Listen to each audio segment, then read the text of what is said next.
Most of the comments are saying, that's it. Everybody leaves and embrace impermanence, and that this is change. This is the world of change and so on, which is true in some level. But what the mystics would say, and kind of I cite Yogananda and A Course in Miracles and all my faves and Rumi, of saying, well, the only relationship that never leaves you is God. Welcome to Inspired Artist Podcast. I get to chat with Bob Peck today, who is an author and mystic who has researched Christianity and published the book Original Sin is a Lie. And the subtitle of that is How Spirituality Defies Dogma and Reveals Our True Self.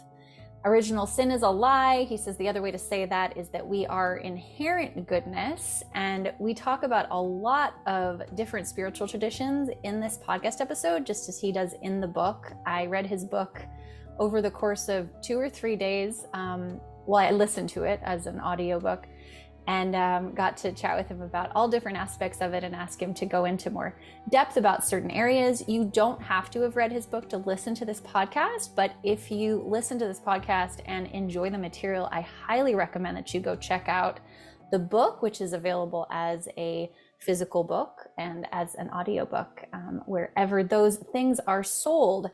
So without further ado, let's get into it. Oh, and also, before we begin, a little trick there.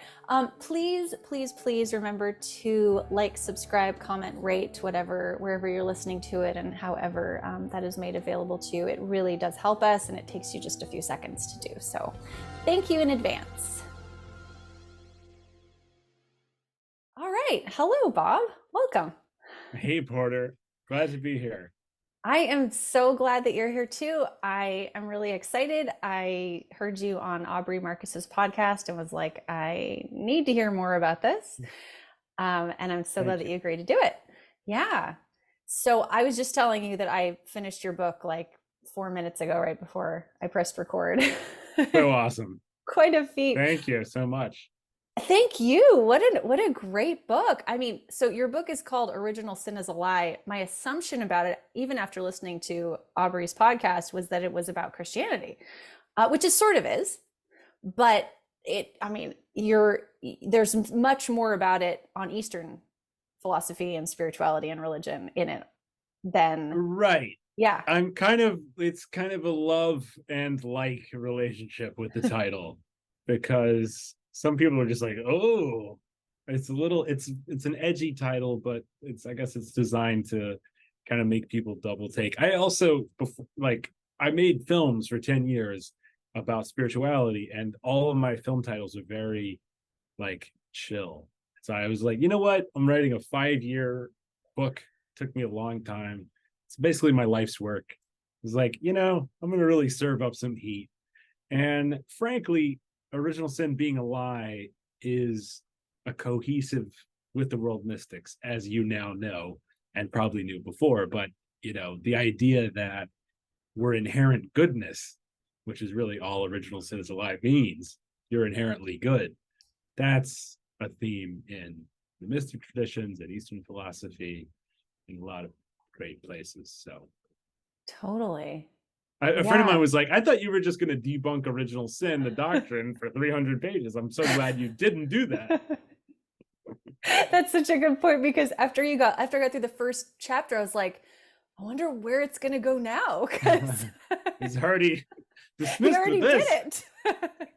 That's really funny. Yeah, that's really awesome. So, I mean, you are deep into mystical spirituality. Obviously, you have it's not just a passion, it's like a degree. I mean, you studied this. It's, it's experiential, but it's also knowledge-based. I have to ask you this question though, because I was curious about this just in the title and then realizing what the book was actually about. What do you feel was was there an intended audience for this? Was there someone that you were speaking to when you were being like, this is what I know, and this, this may shock you? Or it's a great question, and it's funny because I think, I did look at a couple of book writing books and courses as I was putting it together, and they were like, step 1, who's your audience? And it's like, for mystic spiritual philosophy, it's like every human being. Because we're all sparks of the cosmic infinite. But I think really the younger generations, our generation and like younger, because the older generation, although there have been some older folks that have liked it, I didn't self-edit that much. I'm like pretty casual, and I'm just using like contemporary nomenclature. And so I think like, I'd say probably 20s, 30s person who's maybe done like a psychedelic, who's questioning the religion of their upbringing, which is probably Christianity. And really, I mean, the people who have enjoyed the book the most, which has been the most like gratifying thing ever in the last year, is people saying, hey, I really struggled with Christianity, and your book really helped me put it together and kind of understand the value of it alongside of the kind of corruption of it, and like be able to like talk to my family about it in a way that I'd never before, that those kind of, I've got a few of those messages. And it's like, okay, then I did my job, on some level. But yeah, no, great question. If basically it's for people who are, so you maybe heard of the term deconstruction. Okay. People who are deconstructing are kind of pointing to it now to say, hey, this is a really nice deconstruction manual. But yeah, it's really for just kind of anybody. It's like if you read, anyone who's read Eckhart Tolle or C.S. Lewis, like it, it's kind of for anybody. Did that shock you, or did that surprise you? Like when you were when you put it out, and then, because I read some of the comments on your video from Aubrey Marcus, and there was another interview that you did, and I read some of them that were like, this helped me so much understand my upbringing better. Was that expected, or was it? I was definitely hoping for it to hit Christians. I think,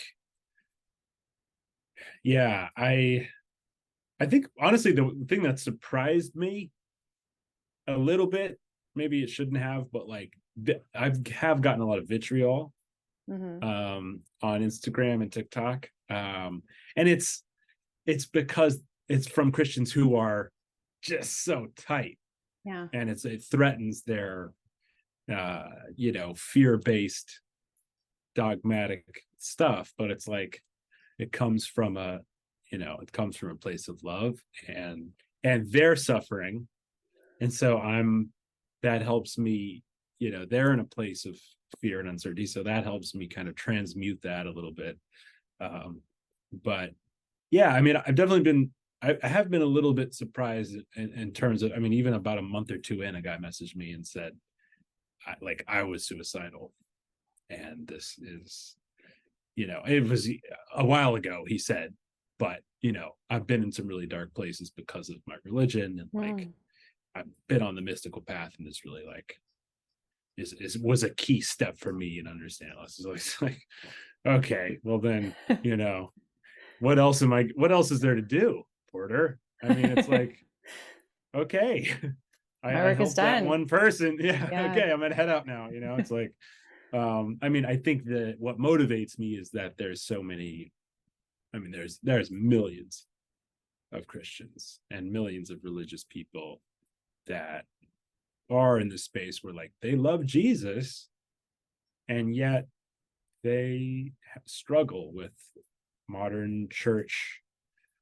Yogananda calls it churchianity, modern kind of hypocrisies. And they have a gay cousin, and they're like, well, wait, I love him. And they have a Muslim coworker, and they're going, well, but are they gonna go to hell? Like there's a lot about Christianity that's hard to reconcile, as you know. And so in some ways I feel like I'm just getting started. Like I'm definitely like motivated and inspired by the reception thus far, and as a self-published author, kind of that nobody was expecting or kind of really aware of until recently. So yeah, I'm motivated to try to point others in the direction of their own inherent divinity in some capacity, in a humble way. Yeah. Well, we don't know anything about each other really. I mean, I've read your book, but you're just meeting me. And my background, I was practicing Sikh for 8 years. Oh, wow. Yeah, Amazing. I'm a mantra artist, and so I'm very familiar with all the Eastern stuff. I actually didn't grow up Christian, but one of the things that intrigued me as like an adult was something that you mentioned in the book, which I thought was really cool. So many of the things that you mentioned in the book are like so synchronistic, because I know some of the people, or I've like, I know of them. But you mentioned this idea that you had, I think when you were 9, that you went to a church camp and someone said, all you have to do is accept the Lord Jesus into your heart or whatever. And that's That's something that I've it. thought too, because there was so much that I had to do, quote unquote, had to do as a Sikh, Mm. to be on my path. But it seemed like Christians had it pretty easy. Or in their mind, like all they had to do was Do say, is yep, Jesus sign is in up. my heart. And then, I can Yeah. perform any behavior or, whatever. And like, it's all, so I thought that was really, That's interesting. And yeah, that's an early point in the book, kind of which was an early moment for me in my life of saying, I'm actually doing this practice where I'm replacing the words life with incarnation. okay. So that was an early point in my incarnation of running into a Bible old lady and saying, and her basically a sweet little old lady saying, do you want to go to hell or do you want to go to heaven? And I was 8 years old. It was like, well, one of them sounds a lot better than the other one from my humble understanding here. So I'm gonna go with that. And she goes, well, all you have to do is say, Jesus is my Lord and Savior. And it was like kind of like a sign here. I mean, it really was like almost like contractual on this Right. like little pamphlet. And yeah, I mean, even at that age, to me, it was kind of so preposterous, that really started me down the questioning path. And a lot of people kind of were, I'm interested in your experience too, and as a Sikh, I mean, a lot of people, because that's a deep spiritual tradition, whereas a lot of our generation, I think in the secular 21st century, when they leave the religion of their upbringing, they say, okay, see ya. It's like, oh, it's all Yeah. fairy tales. Yeah. And a big component of my work is to say, don't throw out the baby with the bath. It's like there's really, the baby's great.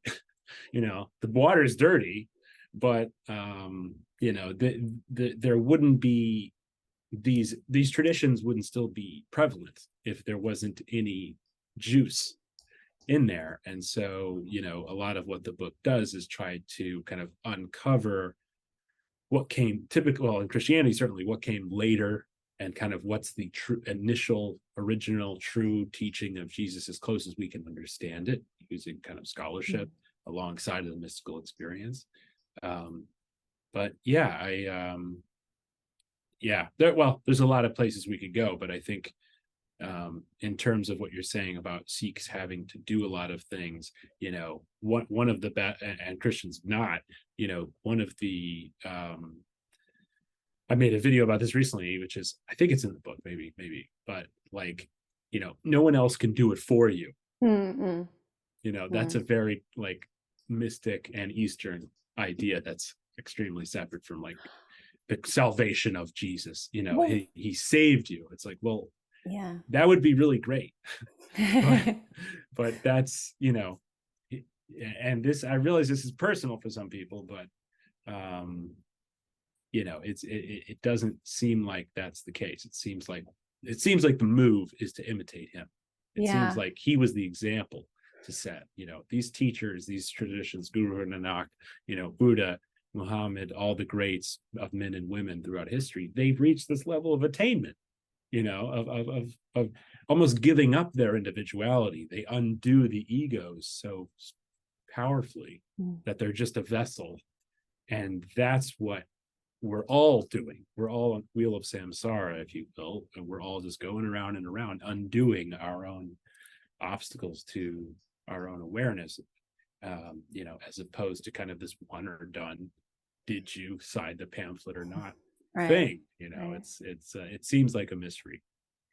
When you were saying that, it made me sort of think of just the way that we in the West also conceptualize of healing in general, like, physical healing, like, in the West, we say, take this pill.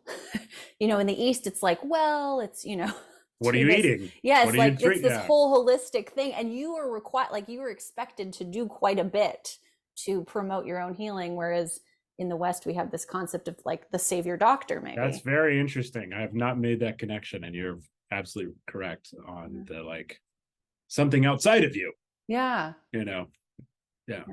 Which we've kind of exported to the rest of the world, but right. That's our export. It's a more our export is being a good little, I love that verse, the Jonathan Edwards, sinners in the hands of the angry God. It's like, that's a puritanical American Christianity, like sinners in the hands of an angry God. And like, there's a great book called American Veda by Philip Goldberg for any kind of American yogis. I've referenced a lot of books. And my book is basically just a commercial for a million other books. I wrote so many down, like, I have to read this one. American Veda. American Veda. So essentially, how did yoga and Eastern philosophy, Vedic philosophy come to America? It starts actually with Emerson, Ralph Waldo Emerson, and Thoreau, the Transcendentalists. They got essentially the first English copies of the Gita, the Upanishads. It was in Boston, New England, in that period, middle 1800s. And they started, Emerson's reading this and going, oh my God, I am a part of the infinite. The Transcendentalists are, as good as anybody. They're Whitman's America's Rumi, and like they're the mystic American ancestors. And Emerson's going, this is the deal, not this kind of, you're this dirty little sinner that must repent and full of shame and guilt. And so it starts from there, and obviously builds a lot of momentum with the counterculture. And Yogananda, Vivekananda comes in 1893, Yogananda comes in 1920, and then a bunch of swamis in the 60s and 70s, obviously. And here we are, there's a yoga studio on every corner. But it's America, it's interesting, just you talking about kind of the connection between the spirituality and the culture, like America really fits well kind of with this idea from the Vedas of this infinite potential, this infinite potentiality, which is like such an American idea, somewhat ironically, as opposed to the pilgrims. Yes, that is, wow, that's interesting. Yeah, we wow, I'd never considered that. We believe in us, so much, to a fault, obviously in some ways, but without much humility, typically on the global stage. Yeah.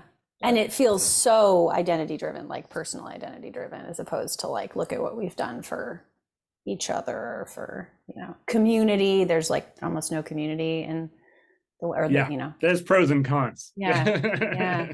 Interesting. I have so many questions for you. Let's do it. So I have a really pedantic one because I didn't quite get it from the book. What is the BCAD, BCE, CE thing? Okay. I mean, I know you explained it, but I didn't get it. Yeah. So about 10 or, when I was in school, they were starting to switch to CE. I was in college, 06 to 11, kind of in like public school, elementary school. It was still BCAD for me. BC means before Christ. AD means like, it was like after death. It's Anno Domini, the year of our Lord.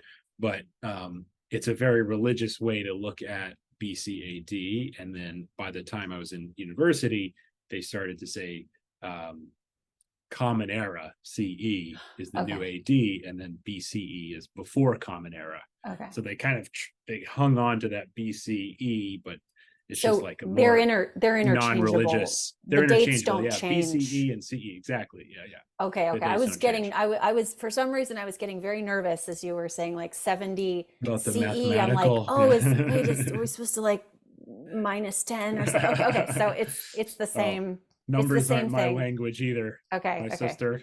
Yeah, same thing. That's really cool. And then the other thing that I wanted to ask you about where, like, so you have so many great kind of, I won't call them parables, like, oh my gosh, what's the word? Like Mm, anecdotes, like things yeah. that you relate. I mean, I felt like that was such an amazing part of reading your book Oh, thank because you. I've I've read a lot of spiritual books and you can get kind of lost in like the ideas of them and not really know how to relate them to yourself or to your life, to your incarnation. Yeah. Right, right. um, and so I really appreciated that. And one of two Thank of the you. ones that you mentioned, I'd actually watched the TED Talks of, but I Oh, sort of yeah. wondered how you came into like the awareness of them. There was one, and I think this is who they are, Daryl Davis, who is the, yeah, and then The Jill KKK Bolt Taylor. Yeah, befriender. Yeah. that single one, that is like one of my favorite TED Talks I've ever seen for the reason that you discuss Yeah. in it, which is that it just exemplifies love and, oh my, I mean, yeah. I'm curious to Daryl hear what Davis that is story is. amazing. Daryl Davis is still alive too. And he's on Instagram. Go follow him. He like Okay. does webinars and music things and stuff. He's a black man. He's a musician who famously has befriended, I think, over 300 KKK members. It's just that's early in the book when I'm talking a lot about like, what's the true teaching of Jesus and, love your enemies, pray for those who persecute you, which nobody's doing in 2023. It's like for Jesus to say that when there's people are getting sword heads chopped off. I mean, it's amazing that Right. he said, love your enemies. You're supposed to love he says, you're supposed to love your neighbor and hate your enemy. That's what you've heard. But I say, love your enemies. And people were just going, like, no wonder we're still talking about this guy. They were just going, what are you talking about? And Daryl Davis, yeah, Daryl Davis did that. And that section in particular, I've loved him for a long time. And like, one thing I'm not, well, I'm not sure how to phrase this because it is what it is. There's a lot of Bible stuff in the book, more than I typically, or like more than I wanted. It's 330 pages, 320 pages. About the first 90 pages, pretty Bible-y, which it's because of the title. It's you got to debunk a little bit of Christian stuff. But I was dying to like break up some really heavy Bible scholarship just to not lose readers. Because some people, I'm sure, are buying the book, reading 25 pages and going, I don't care about the Gospel of Matthew anymore.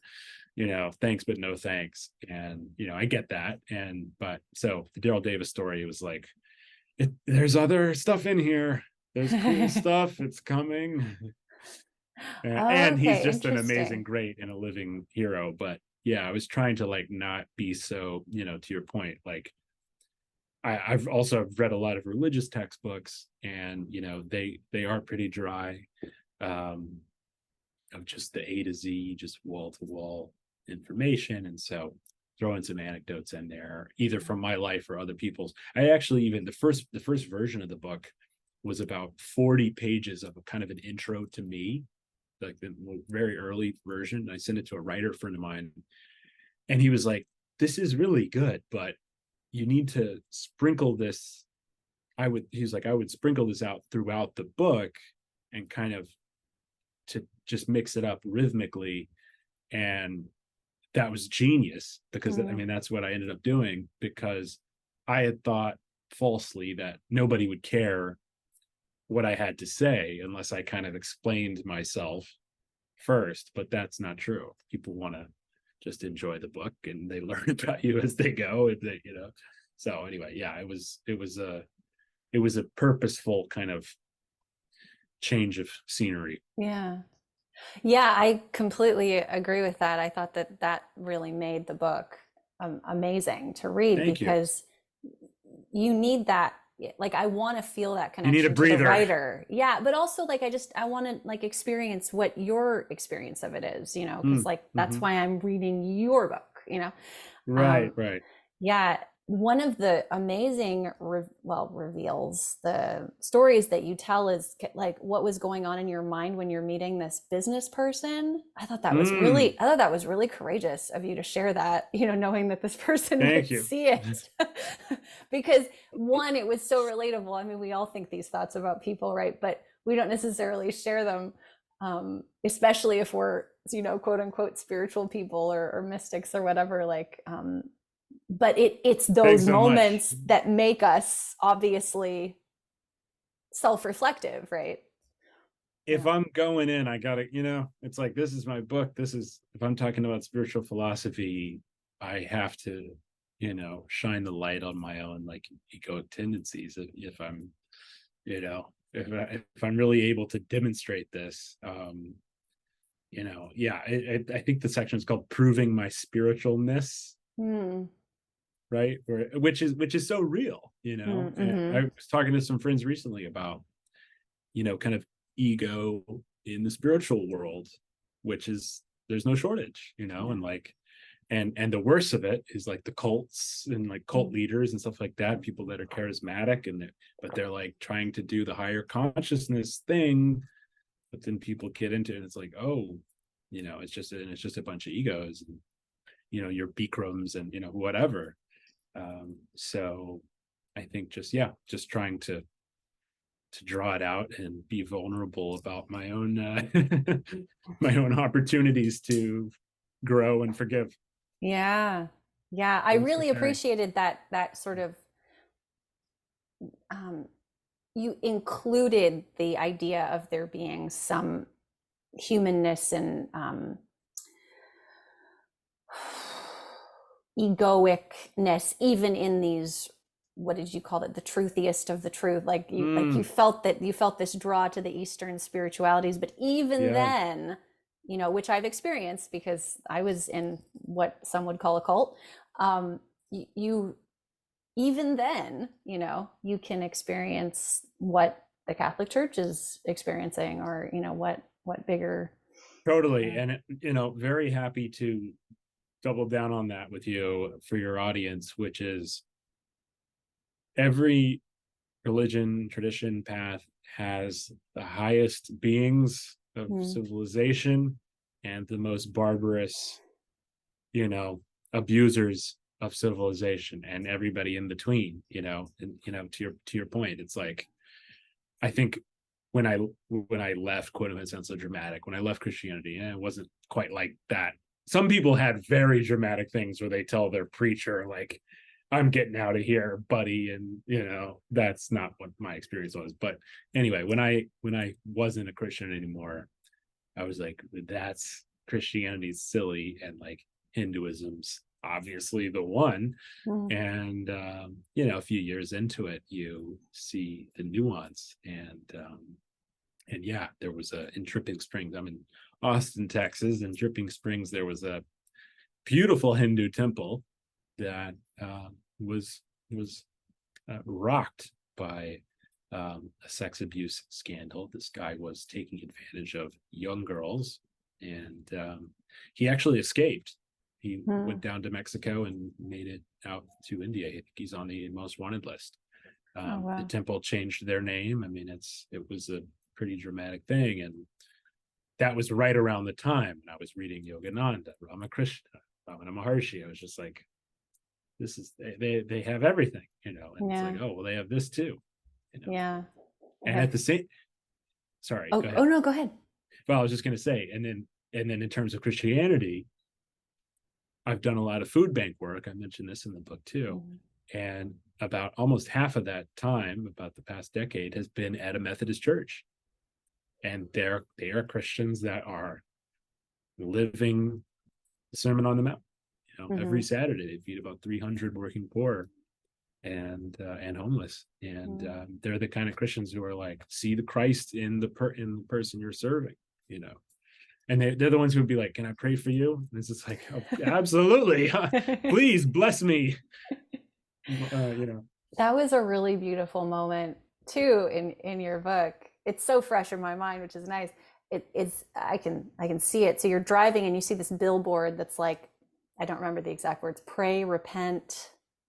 Oh yeah. something. Yeah, gosh, what was it? Pray, repent, Anyway, and obey, I think. Yeah. obey. Yeah, Pray, obey, it repent. it was one of those things where like I'm as somebody who doesn't, practice Christianity, like I felt that sort of like that moment, and you describe yourself as being in this such high vibrational state that you were able to like understand these words, which you actually talk about Byron Katie a little bit later on, Yeah. but it kind of reminded me about how she listens to things and she's like, Mm. oh, what the fuck am I doing? Right, Like right, when right. someone yells at her. Um, that was really cool. That was a Thank you. yeah. Yeah, the piece was about how, also the those are now English words, right? Pray, obey, repent. But that the English carries a certain cultural meaning that might be different from the original, Yeah. and so that was a little bit of part of that section. But yeah, just to say, like, what is another word for pray? Meditation, right? Mm, What's another word for obey? um Surrender. mm, Surrender to it all. Surrender to something greater than yourself is kind of another way of thinking about obeying God, mm-hmm. surrendering to cosmos. And repent really just means reflect and forgive and change your ways of the past. And so that's what I say in the thing is that's spiritual Instagram. Meditate, surrender to the cosmos, and forgive your past self. Mm, So yeah, I think as you said, it's like when you're wrapped up in the egoic kind of tightness of, oh, pray, repent, obey in all caps on the billboard. It's like, screw that guy who put that up there. But you know it's just a reminder. yeah. It can be kind of worked through, and Yeah. maybe read in a new way. Or maybe I'm just a crazy mystic, Porter, and don't listen to anything I say. Well, it's certainly, I mean, with all of this, right? Like it was better for you to see it that way. That's true. That's right. it And I refuse to be tight of it yeah. by it. But for me as the reader, I immediately saw all these parallels to because there's vocabulary, right? Like Christians Mhm. are comfortable with a certain vocabulary. Exactly. Hindus are certain, I do a lot of uh, I don't know, new age, I guess you'd consider, and we're comfortable with certain words, and then when they're Yeah, used in other settings, it's like, oh no, I don't identify with that word. Um, yeah. totally. Yeah, and there's a chapter in the book called New Names for God, which I Yeah. was talking to my cousin about recently. Well, this is a nice little story, and I'd be happy to get your thoughts on it too. Um, I made a video about it. I think I wrote about it on Substack, but um, it was in the subreddit R Meditation. The Reddit category for meditation. Okay. This guy made a post. It was a question, and he said, "Is there anyone in life who never leaves you?" You know, which is a deep question. It's a Hmm. beautiful question. And he says, everyone I've ever met in some capacity is going to leave me or has left me. Oh, I was Either thinking about it about in thought, but okay, no, like physically. no, yeah, just like a love that never leaves. Basically, was what he Gotcha. was. Whatever that means to you. Um, and most of the comments very secular in our meditation. Most of the comments are saying, no, you know, that's it. Everybody leaves and embrace impermanence, and that Hmm. this is change. This is the world of change, and so on, which is true in some level. Um, but what the mystics would say, and kind of I cite Yogananda and A Course in Miracles and all my faves and Rumi, um, of saying, well, the only relationship that never leaves you is God. Hmm. That's according to the mystics. That's the eternality. And I told this to my cousin the other day, and she said, "Well, if that's what you believe." And I said, "Well, to the mystics, it doesn't matter if you believe it or not. You can't escape the love of cosmic creator, Right. the infinite. is not, you know, Right. escapable. And she goes, maybe it's just that word. You know, when you said God, I think of something else than what you're talking about now. And it's, oh, well, you should read this chapter in my book called New Names for God. Pick one, you Right. know, because every tradition has some. And yeah, great mystery. I like Blavatsky's Rootless Root of All. You know, there's a lot of really poetic names out there for what can't be spoken of, right? Probably the best name is the ineffable, you know, potentially, but yeah, I think just that word God is tough for a lot of people that grew up in Abrahamic traditions. Yeah, understandably. Well, this is a question that I had too. This is I'm almost embarrassed at how pedantic I am, but I guess that's just me. So you mention, because I have this background of having practiced Sikhism, I've heard a lot of Indian people go, Sikhism is the 5th largest world religion, blah, blah. And so when you mentioned the 5 largest world religions and you didn't mention Sikhism, I got curious. So I looked it up and I was like, that's interesting, because the readout said the 5 largest world religions are considered the ones that you mentioned, even though Sikhism, Shintoism, and Taoism have bigger following bases. Than Judaism? Then that really made me wonder. I'm like, well, yeah, than Judaism. I'm like, well, so then why do we say it's one of the, like that? Yeah. What's your feeling about that? That's really interesting to me. To be honest, I'm probably due for a 2.0 of that whole framework, you know, because you're right. And I talk about Taoism a lot too. Yeah. As I'm a you know, long admirer. Yeah, I think you're right. I think it's just the three, for me, the simple way, at least in like world religion 301 or whatever, is like the 3 Abrahamics, Hinduism, Buddhism. Right. And that's, you know, that's probably the most reductive way of looking at religion on planet Earth. But you're right. Yeah. What did you say? Shintoism, which is like kind of traditional Japan. Yeah. Religion. Taoism, Sikhism are the big. So what is that? The big 8? I mean, they're small. Like, I think Judaism, you know, it might fall somewhere to the right of all those. I mean, even like Sikhism, those are still really small. Like, I was looking at the percentages. I'm like, okay, it might be the top 5, but it's like 5 by kind of a long Christianity, shot. Islam, Hinduism, Buddhism, probably are like, nobody's really close to those 4.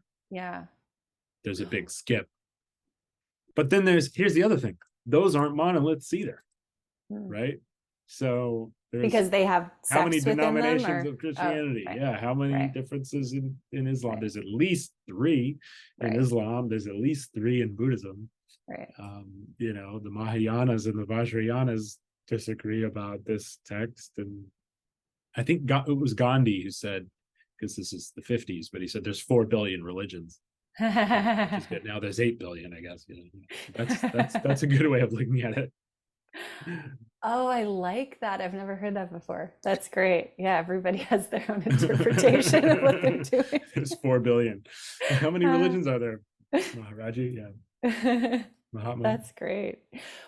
So your book was the second mention of the term am I pronouncing Pantheism? See, that's the thing. You're saying pedantic. I'm like, water's just fine. Okay, great. I'm in good company. Because I was just sent this book by someone who liked my music.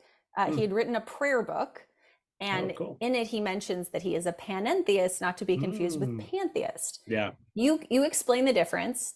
Would you mind going a little bit deeper into that if you feel like it?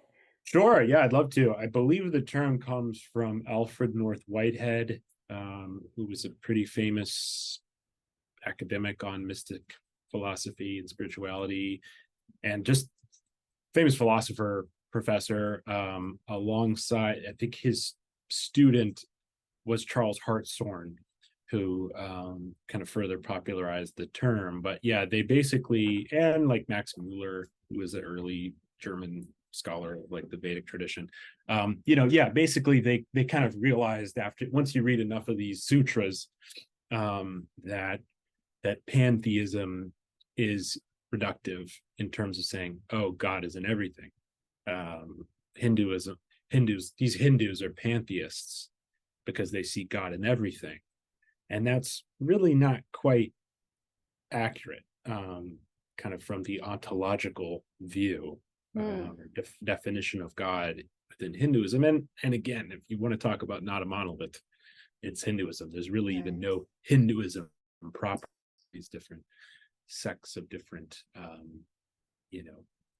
Veda. There's different schools of thought. I want to say 9 schools of Indian philosophy, but anyway, it's in the book. Check it out. But panentheism, that little en after panentheism implies transcendence.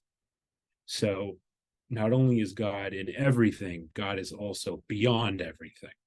The way it was explained to me by a yoga philosophy professor was in the same way that we are able to kind of do yoga and meditative practices with our bodies and kind of transcend our bodies in a spiritual way, so does God transcend the universe. Kind of the universe as God's body, but the spirit of God transcending the universal body, if you will. Like so is panentheism meant as sort of like an upgrade linguistically? It's not meant to be like a dual thing, like some people are like Hindus or pantheists, but I'm a panentheist. Right, exactly. It's more of just to say, hey, here's a little more clarification that's useful. And even there's a great book too called History of Mysticism that I quote, that I reference, that has 9 reviews on Amazon. I love obscure spiritual books. That's like my favorite thing in the world. History of Mysticism by Swami Yogananda talks a lot about this term, the immanent and transcendent. And that kind of alpha and omega, kind of from Jesus, this idea of like the dual nature of both being immanently present in the world alongside of transcendence, kind of a capital I, capital T, immanent and transcendent. So I think panentheism is a nice, philosophical, like semantic term, as opposed to kind of, pantheism is almost used as often as it is in a reverential way. It's almost used in a pejorative way, they're pantheists, and it's like, well, that's not quite it, because that's sort of like it's typically like what a Christian would say, oh, they got a million gods, or or like they're pagan, like kind of pagan, right? Exactly. It's a dismissive, can be, from that kind of Christian vantage point, which is another issue with the institution of churchianity, right, as Yogananda calls it. I like that term a lot. So, oh gosh, so the other thing that I wanted to ask you about, great questions, by the way. So yeah, no, I don't really have prepared questions, but I just wrote all these notes. So you talked about the book, the Course in Miracles towards the end, right? That's something that I'm not familiar with as many of the other things you discussed. I am familiar with this, I'll call it a myth, a hypothesis, I guess, or a proposition that Jesus did write a gospel that was called the Book of Love, and that it was, I don't know if you're familiar with this, but when you said what your friend Richard had said about A Course in Miracles, it made me go, is A Course in Miracles the gospel of Jesus? Like, is this the channeled gospel of Jesus? I'm not asking you to make a claim about that, but have you done the course? Is this something that you like use in your practice, or you like, what's your relationship to A Course in Miracles? Absolutely, huge fan. As you mentioned, Richard, who is an Apache medicine man, who I'm just cosmically lucky enough to, have a long-time friendship with, who met my dad in a synchronistic way, and I write about. And he's a very wise man. He's an Apache healer, and he years ago basically said, if you want to really get on the path, so to speak, yoga, meditation, that's all great. But check out this book. It's kind of one of the highest vibrating, whatever you want to frame it. And because it hasn't been corrupted yet. And kind of to your point, like when, and again, to the schisms of the main religions, like when the teaching hits from the pure vessel of spirit, whoever that teacher is, man, woman, throughout history, that's the real deal. And then very quickly, the fumbling occurs, and we have it in the Gospels taking place, as I write about. We can see this schism happening. It's the ego throughout history, but yeah, I think that's how it works. There's kind of a high scriptural teaching that hits in a certain corner of the globe for the right people, for the right process, and that's what all these religions and paths are. They're just different little raindrops, if you will, of cosmic truth. And of course is very high up there for me. It's one of my Bibles, I would feel comfortable saying. And it was written in iambic pentameter. It's just kind of a fun fact, just like Shakespearean blank verse. It's very beautiful. You're an artist. It's very poetic to read and appreciate. It's a self-study curriculum. Basically, it's not a religion. There is a publisher because it's America, but they're super chill. And they were fine with me quoting it a lot. It's broken into 3 sections. It was written by a woman named Helen Schuckman, who was a psychologist. She was an atheist, Jewish by ethnic background, and heard a voice. It was intuited. People say Gospels were inspired, inspired writing, whatever that means. But she actually kind of heard this voice, not audio. It wasn't auditory. It was just a knowing. And anyway, it's very powerful. I don't really care where it came from. It's like not a huge deal do, seems to be made about that aspect of it too. Like it's not like channeled by. That's my awareness. Jesus is. I could be wrong. We don't really care. I mean, some people it's a big deal too, I guess. But because it claims to be from the voice of kind of the enlightened Christ, if you will. As and the voice clarifies some biblical teachings. Like he'll say, like, what I meant was, which is kind of funny. He gets 2,000 years later, he gets to make the correction, whatever. But it's like it doesn't really matter. It's just about kind of what is the teaching. And it does talk about, for example, ego versus what it calls the ego versus the Christ mind. The ego mind and Christ mind, or you could say higher self, or there's a variety. It doesn't matter.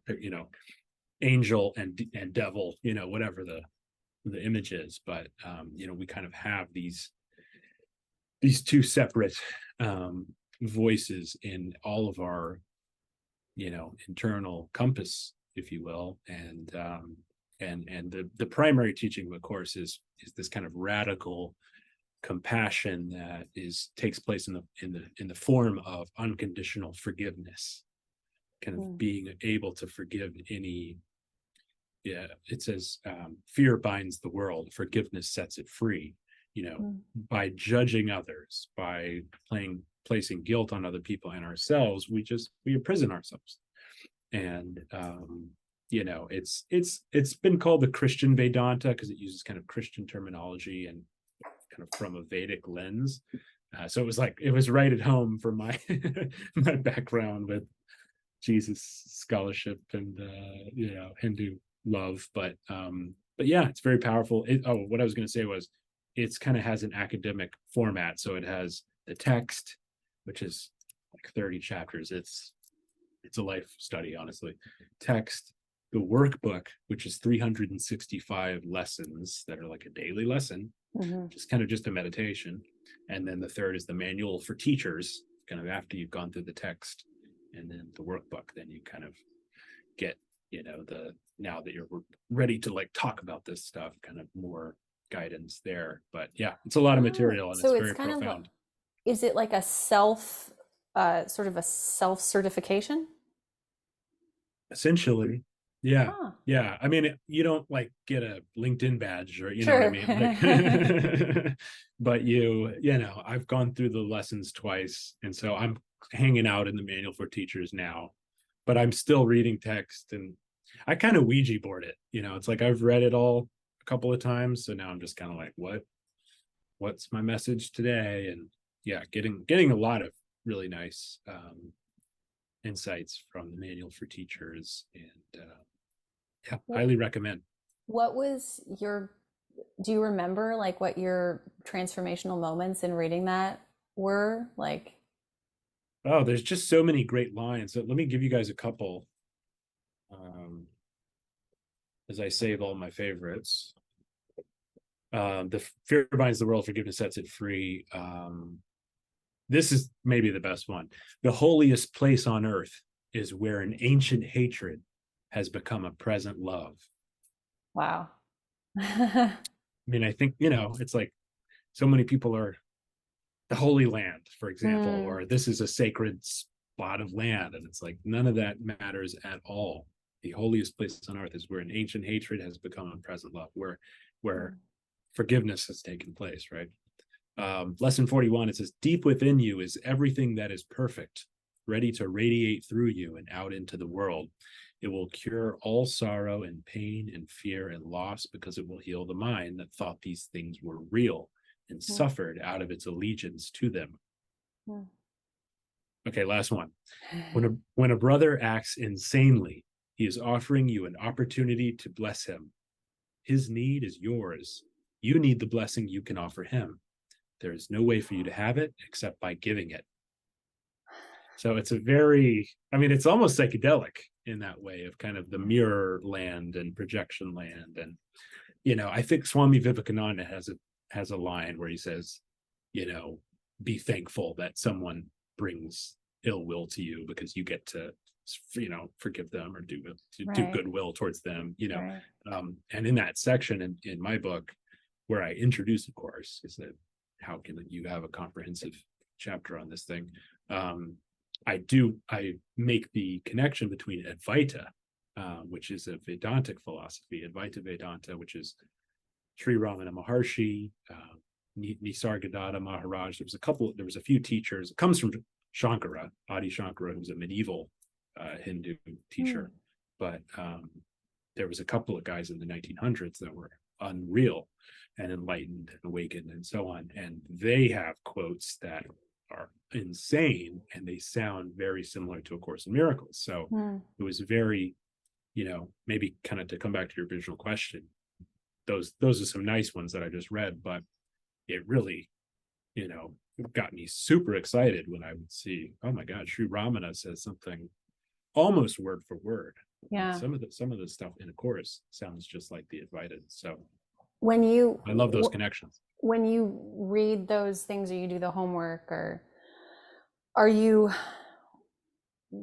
processing or actually using like your life, or are you working through things that are going on and kind of applying I daily think stuff? in Is that its the idea? best, I think in its highest, most beneficial way, it's an eminently practical. Or Um, there was a good one. Sounds like so surface level, but there was one that's one of the lessons is this world has nothing that I want. I mean, it's non-dual, so non-dual meaning beyond the world, so not really immanent, more transcendent, right? yeah. Um, this world holds nothing that I want, and I was kind of doing that almost in a mantra-like way, Mm, and I ended up having the greatest day ever. Like like an old friend came over, and then two best friends heard about it and came by, and then we all made dinner, and like it was just like I remember journaling about it. This is one of the most amazing days of my life.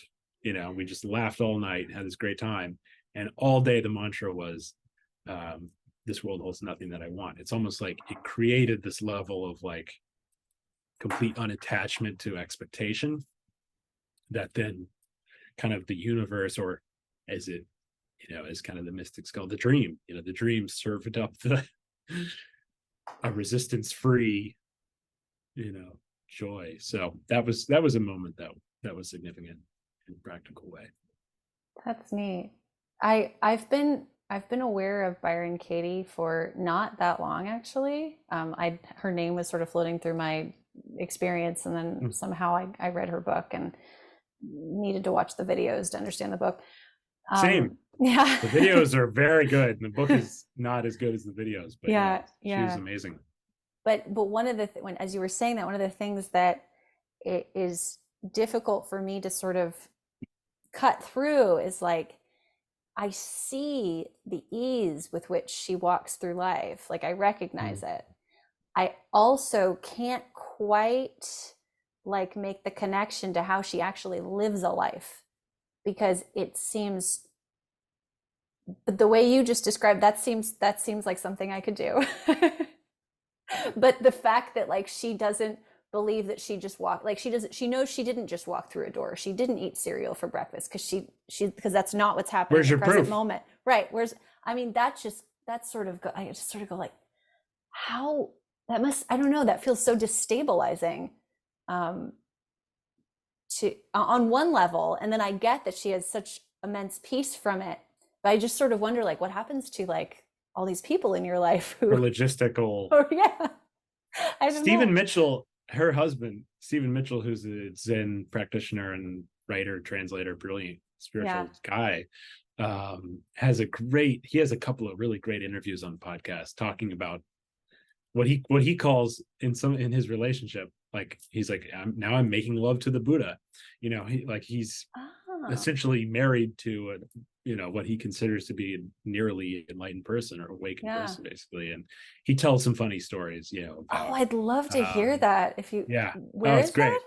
great. Well, there's a Pete Holmes podcast with Stephen Mitchell that's amazing and has a couple of Okay. really great stories about their life, and she'll basically, I don't know if this is the case now, because I think what happened was when she first awakened, it was like she had to relearn like words, like Right. it was almost like a stroke, whereas now it's been 30 years or something, 20 years, and I think you know maybe she's been becoming more material world over the time, but basically Steven said like she would be walking around the sidewalk, on the street, and like a homeless person would start talking to her, and she would like sit on the bench with him and hold their hand and like just talk for an hour, and Steven would be like, we have to go, like I have to go, like we can't keep doing this, but she's just like smiling and just listening to him, and so he would leave and come back, and get her, like,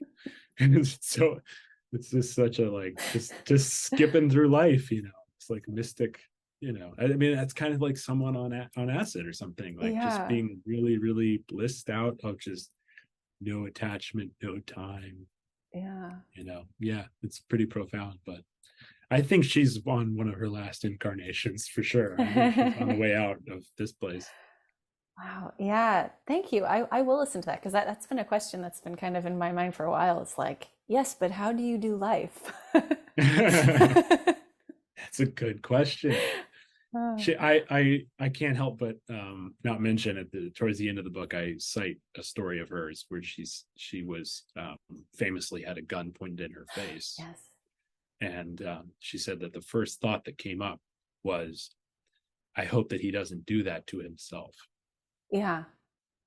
and the implication being, I hope that he doesn't kill a human and have to live with the guilt, essentially, of Yeah. killing a woman.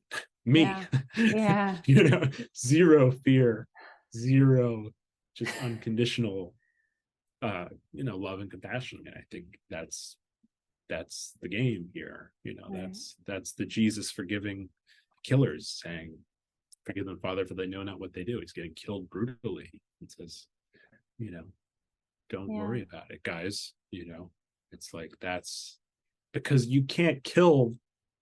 This isn't, that's body transcendence. That's Right. There's a lot more to that, and I don't think it necessarily means being, a pushover or whatever. It's just like living from this place of, unassailable peace. Yeah. That was always something that really boggled my mind about the crucifixion story because it like didn't make logical sense to me. I mean, not the spiritual element of it, obviously, you know, the resurrection, I'm gonna leave that to whatever, but just Personal like just interpretations. the interpretation. It's like, okay, well, you're either not a human and this is a painful, excruciating thing that you had to experience. Totally get that. Or you are not of this world, in which case, how could this be anything but a spiritual experience? Do you know what I mean? Like it didn't, it, the Christians seem to use that story to make it about someone who is, quote, not of this world, but of the pain that he had to endure Right. for us. It doesn't make any sense. It's like, well, I agree. I get that it would be painful as a human, but the podium that you are But you're putting him saying on, he's not a human, and right? yet you're saying he suffered. And yeah, it's you know, like the Charlie meme from Like It's Charlie Always bit my Sunny. hand. Oh No, no, it's Charlie Day. It's Always Sunny. He's like a crazy guy scribbling on the paper, and he's no. just like trying to explain something. Anyway, that's kind of how I look at some of like the Christian apologetics, because it's like they have like this like exhaustive kind of explanation to try to make it all work, and it's just not a cohesive thing. And yeah, I mean, I think the mystic view is he was just undoing, essentially undoing the body identification, you Hmm. know. And um I even write it at the end of the book. You know, I personally do believe that he appeared to his disciples in the flesh, Hmm. because I've also read plenty of Hindu stories, friends, where the master shows up to the disciples. Yogananda himself wrote about his own guru, whom he buried 2 months prior, who appears in the flesh. He hugs him, Hmm. and Sri Yukteswar appears and basically explains kind of the afterlife and these higher realms and astral things and karmic questions that Yogananda has. It's not that big a deal. I mean, it is obviously, but you know, it happens when essentially you break the wheel of samsara, when you break the need to have your consciousness be separate again. You know, when you're carrying these karmic subconscious, what of course is guilt, but you know, the yogis, we just keep carrying this old stuff from lifetime to lifetime. As soon as you drop the last thing, Yeah. the last lesson, whatever it is, then you drop the body also, because you don't need this anymore. But then you're free from the wheel of this time and space existence, and so you can materialize, you know, and you know, be a cosmic cheerleader for Hmm. your brothers and sisters that are still here. And that's the bodhisattva vow in Buddhism. When you enlighten, you're still working on behalf of all beings. And um so yeah, I think Jesus was kind of that enlightened guru figure who broke the wheel, but came back to say, hey, you know, it's I, what he says in a course, actually, back to the course, to clarify in terms of what he was doing with the resurrection, was to say that was to prove man is spirit. Hmm. Hmm. The resurrection was to prove that we are not bodies. Hmm. So I had to come back to show them Hmm. that. And you know, I love this Hinduism piece. It's all happening perfectly. You know, Hmm. it's like it's all undoing. We have all these great teachers, these brothers and sisters that have shown us how to undo it, shown us how to reconnect with creator, with the divine. You know, it's all happening right as it exactly as it should. And you know, it's beyond linear time. We're stuck in the dream seemingly where it is, but it's okay. You know, just open your eyes a little bit. Hmm. I like We're that. all just what is the Ramdas? We're all walking each other home. You know, Hmm. we're all just going back in this really gentle um, type of way. So anyway, Yeah. That's it's so interesting because you talk about the utility from, I think it's from the Hindu's perspective, right, of having so many different paths because there's so many different ways of digesting. I think you equate it to in the beginning, you know, and really interesting to me too, because they have Ayurveda, which specifically states that not everybody requires the same foods, and good for you is not good for me, and all that stuff, which we Right. don't really have in the West. We don't kind of make those distinctions of, I mean, maybe we do a little bit, but not in that sort of like, Nowhere near the yeah, level of specificity. That's so yeah, true. Yeah, yeah, yeah. They have a great, that those systems are more sophisticated in terms yeah, of looking at everyone's individual needs and so on. Yeah, that's so yeah. true. I I don't know where I was going with that, but I did want to ask you about two other Sure. Yeah, yeah, two no other problem. things. Sorry. Um, yeah, where the it's all perfect. It's so funny because I have I have encountered so many Hindus. So I'm friends with so many. I mean, I've been to festivals, like just Yeah. so many. But for whatever reason, that vehicle was never like the one for me. So I Yeah. couldn't hear it as clearly. But I just realized that's something that one of my teachers says all the time. Everything is right. you know. Yeah. Um, yeah.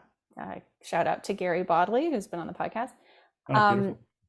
so the other thing that I know, because we're still talking about Jesus. What if any is your thought on like the Mary Magdalene, on who Mary Magdalene was, or how she fits into the story? Did that ever kind of Yeah, enter I your? don't make the claim that they were married, but I think that's more likely than anything, Mhm, frankly. I do write about the Nag Hammadi discovery briefly, particularly because of Thomas. mhm, So the Gospel of Thomas is actually a nice text to touch on briefly with you too, and for your audience, because it kind of ties all this together. People are saying, yeah. of course, in miracles and Hinduism, what the hell is this guy talking about? Gospel of Thomas, guys, was, and you already know this because you listened to this, but the Gospel of Thomas was found in 1945 as a complete gospel. We didn't have it for 2,000 years. We knew about it because the church fathers would write about it and say, this isn't a gospel. This is, this isn't, this is. And so we knew it existed.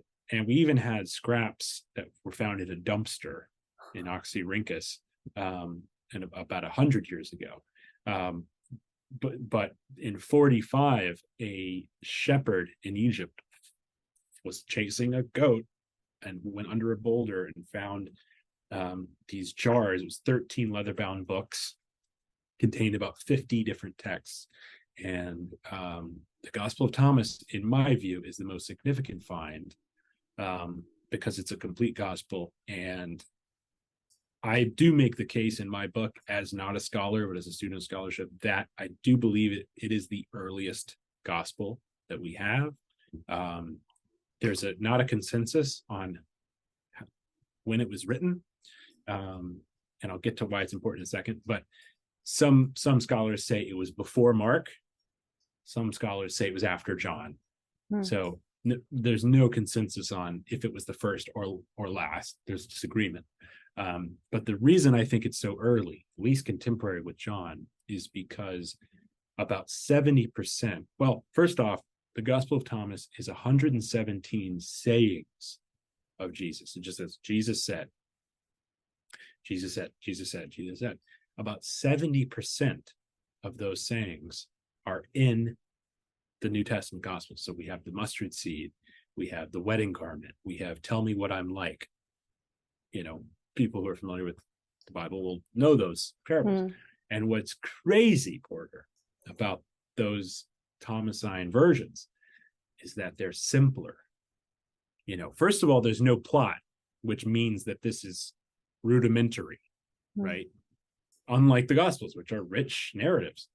There's no narrative. It's just Jesus said, da, da, da, da, da. And then when they are comparable, they're simpler. So the version in Matthew and Luke of the wedding parable, for example, the wedding guest, is much more, there's more to the Luke and Matthew versions. It's simpler in Thomas. So that means you don't have to be a genius to say that might have been earlier, guys. They might have been sourcing what they were, using for their gospels from that. And the reason all this is crazy is because what if this really is the first gospel or one of the first gospels, because it has all these other sayings in it. What else does it say? It has 70% that are aligned. What's the 30% that's new? It sounds like the Upanishads. It sounds like Hindu or Buddhist philosophy, because he says something like, lift a jar of pour out a jar of water and I'm there. Chop a block of wood and I'm there. There's this very kind of pantheistic, mystic, non-dual Jesus that comes out of kind of the unique to Thomas material. And it really validates a lot of like the Eastern connection to me. It validates, even the Of Course kind of stuff in some ways. So it's very, very profound. So massive shout out to Gospel of Thomas and the monks who hid it. Because some monks hid it, basically. I mean, they were like, they're coming, guys. We got to hide this stuff. And, in the 300s is when we date those. But they were just the Egyptian Coptic versions of the original. We don't have the originals. But to your question about Magdalene, the Gospel of Magdalene is also in the Nag Hammadi discovery. Unfortunately, it's only a shred. It's only about 2 pages. We don't have the whole thing, but it is even those 2 pages are amazing. And essentially, Peter is not thrilled with the fact that Mary was so close to him, kind of both generally and in this little moment that they share together, because she's explaining something that he had told just her. And Peter's kind of dismissing her. And the other gospel disciples are saying, wait, you shouldn't be dismissing. This sounds like good stuff.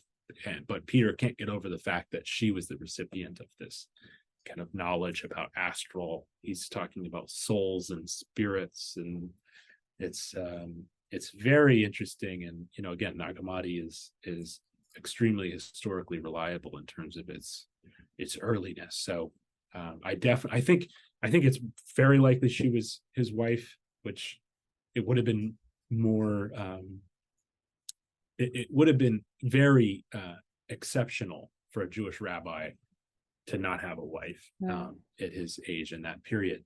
But if they weren't married, which is also possible, it seems to be very clear that she was at the very least a close disciple, if not one of the closest. Yeah, interesting.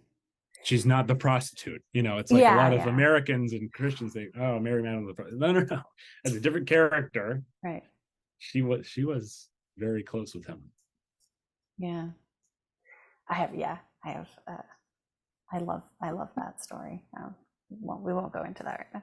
Well, and Megan Waterston wrote Mary Magdalene Revealed, which goes into. Oh, right. I haven't read Mary that Magdalene's one. kind of having a moment right now. It's on my bookshelf. Thankfully. Yeah. I like that. Okay, and the other thing that I was going to ask you about, if you don't mind, do you have time? Yeah, I do. So you you allude to this quantum physics porch talk soliloquy that you didn't put in the book.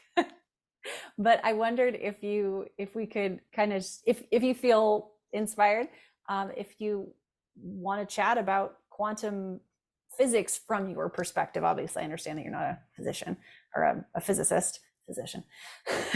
Yeah, I am not a physicist. I'm not a scientist. And I'll disclaimer anything around the quantum mechanics world by saying that, which I do in the book, and which is important for me to call out, which is that I think there are a lot of spiritual teachers that,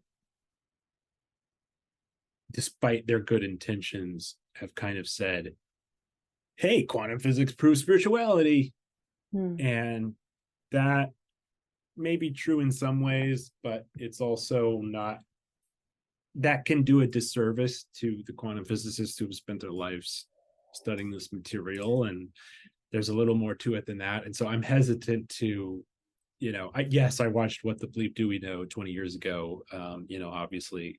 But but I just want to honor kind of the intricacies and kind of uncertainty. That's really the beauty of quantum physics, is the mystery of it all, before I make any claims. That said, I mean, you know, my non-scientist understanding of quantum physics and quantum mechanics are very in line with you know, what the mystics say and what the non-dualists say, which is, you know, basically these people started looking at the building blocks of this plane of existence, and they're not blocks at all. You know, they're moving, they're unexpectedly moving all the time. You know, there's a lot of emptiness there. You know, and the observer effect is something that's really interesting in terms of like when someone's looking at the actual subatomic particle, it that has an effect on it. I'll also point people to, there's a really great book called An End to Upside Down Thinking. Oh, you mentioned that on Aubrey's podcast. Yeah, I was going to read Yeah. that. Yeah. And what's funny is Mark Ober was on Aubrey a few months prior, and I was like, I texted Aubrey, I said, I'm so excited to come on your podcast. I'm cracking up because you're interviewing Mark Ober in this one, and all I do is send people to his work. Yeah, Mark isn't a scientist also. He's a lawyer. He's a patent lawyer, actually. But he's a very, he was like, I think magna cum laude at Princeton or something like that. Anyway, smart guy. He references a lot of research studies that point out what he considers to be anomalies across scientific disciplines. So there's all these different anomalies across scientific disciplines that are kind of unexplained in biology and chemistry, physics, etc. And the case he makes, as well as another guy, Bernardo Kastrup, who I believe is a physicist, PhD, who wrote a book called Why Materialism is Baloney. Great title. But both of those guys are essentially pointing at, you know, what a lot of contemporary scientists are pointing to around the crumbling of scientific materialism, which means that kind of scientific materialism as the old paradigm and kind of new consciousness or quantum mechanics consciousness as fundamental as the new paradigm. So what do I mean by that?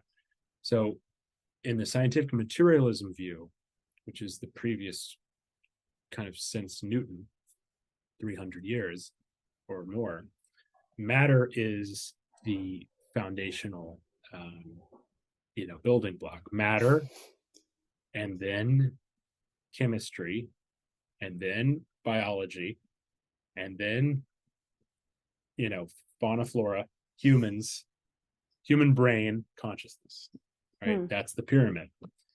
And you know, what Gober and Kastrup and these and people in this field are saying is the pyramid's still the same, but you're just, instead of consciousness being the last one, you just put consciousness at the bottom layer, underneath matter, matter being the second layer on top of consciousness.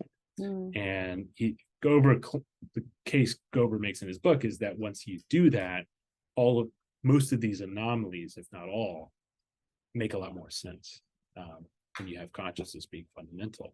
And you know, as a mystic, that's what literally every mystical tradition has said, kind of from the dawn of time, from the Vedas to a new one I'm new to, which is getting some steam kind of on like spiritual YouTube and spiritual Instagram, is Hermeticism. Oh, I don't yeah. really write about it very much in the book. I think I just mentioned it maybe once or twice, but the Hermetics tradition, all is mind. You know, Course in Miracles says, one brother is all brothers, every mind contains all minds, for every mind is one. I mean, Advaita, Sri Ramana Maharshi was asked, how are we to treat others? And he said, there are no others. You know, this idea of this holistic consciousness, kind of capital M mind, as being underlying, is right at home in the mystic traditions. So yeah, so that's what I'll tease. That's really all I'm comfortable talking about. Beyond that, check out Physicists. I think what you actually that was super interesting and explains the upside down thinking a little. I'm still going to read the book. But weren't you talking about like what like new age people are sort of getting wrong when they talk about, I mean, I don't, like there were some, maybe some misunderstandings that you felt, or what, did I get that, was I off on that?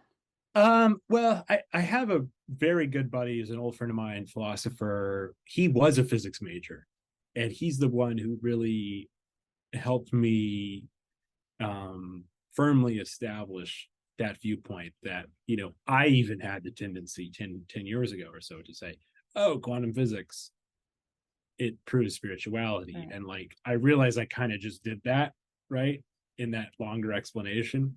But I'm still pretty firm on the disclaimer of like, let the physicists say that. And I feel like every month I'm seeing a new freaking article, even as big as like Time Magazine, and some even scientific journals. These quantum physicists are coming out and saying, you know what? Like, I saw a quote from this guy, I can't remember who it was, but he said, he goes, I've been studying quantum physics for 30 years, and I finally accepted I was studying nothing, because it's the science of nothing, and the mystics were right. It's like there's kind of this throw their hands up in the air moment with the level of where that field of study is. But yeah, I think, I'm hesitant to, and maybe this is a good point to kind of leave you with in your audience, which is, Yeah. it doesn't really matter to the mystic. The mystic will take all the help we can get. But the mystic is really just interested in loving every being as a face of Christ, as a fractal of the infinite. The too much analytical, kind of intellectual analyses, that's not where the truth is. That they can be useful guides and frameworks for people that are hesitant. They might, maybe that'll be the right thing that they stump. It will be the right thing, to our point earlier. It's all happening exactly as it should, right? So the frameworks are useful, but it really ultimately doesn't matter. And I think, the Buddha has this great image of when you cross in a boat to the other shore, you leave the boat at the shore and you keep walking. You don't need to keep carrying that boat with you. That's a comment on kind of the intellectual aspect and the scriptures and kind of, worship of the texts and the concepts. It's like the concepts take you to a certain point, but beyond that, it all melts away. That kind of made me think about, you were talking about the difference between bhaktis and jhana yogas. Is that? Yes. Jhana, they're sort of the scientists of our era, maybe. Yeah, I mean, again, I love your point about the Ayurvedic system, because that's true with the spiritual path for the Hindus. They're called the yogas. Yoga just means union, path of union, right? So jnana yoga, kind of intellectual, it's really thought or self-inquiry is the path of kind of Sri Ramana Maharshi. The Yanis it's all about undoing thought identification with self. And then you have the bhaktas, bhakti yoga, which is devotion, kind of creative poetry, music, dance, crying tears of devotional love is the bhaktas. And then karma yogis are kind of third, their service. There's overlap, obviously, but that's a simplistic way of looking at it. And that's so valuable, I think, because you have a bhakti who looks at the jnana yogis and says, gosh, they're so cold-hearted, and then the yanis look at the bhaktas and they're going, God, they're just so crazy, dancing around, and it explains the human, these different human kind of archetypes that we have, that the Abrahamics don't really tend to honor those distinctions as clearly. But yeah, there's all these beautiful paths. Awesome. Thank you so much, Bob, for being Yeah. willing to do this, being willing to show up for someone who you've never met. So I really appreciate that. Well, thanks so much for listening to the book. I really appreciate it. I'm glad you liked it. And I thanks so much for bringing up some really cool topics. And it's clear that you enjoyed the work. So it means a lot. I Happy to did. be Thank here. you. So will you tell people how they can find out more about you? I know you mentioned a podcast. Like Well, how can we stay in touch with Bob Peck? yeah, mostly on TikTok and Instagram. Original Sin is a Lie is like all my accounts. Originalsinisalie.com. And I did just get a Substack, so I have a free email newsletter. It's about once a month. Say originalsinisalie.com has links to everything. Cool. I will link that for people so that they can click on it easily. All right. It just means your inherent goodness. I love it. But in the time of thumbnails, it's good to have something edgy. That really shocks. Yeah. Little double takey. Awesome. Thank you, Porter. Have a great day. Thanks, y'all, for joining us. We'll see you in the next episode. Bye. Okay, wait, before you go, please leave us a review on Apple Podcasts. And if you listen to it on YouTube, you can just leave a comment there. Make sure to subscribe. This really, really helps the algorithm know that you are enjoying it and allows other people to find us. So we thank you, and we'll see you in the next episode.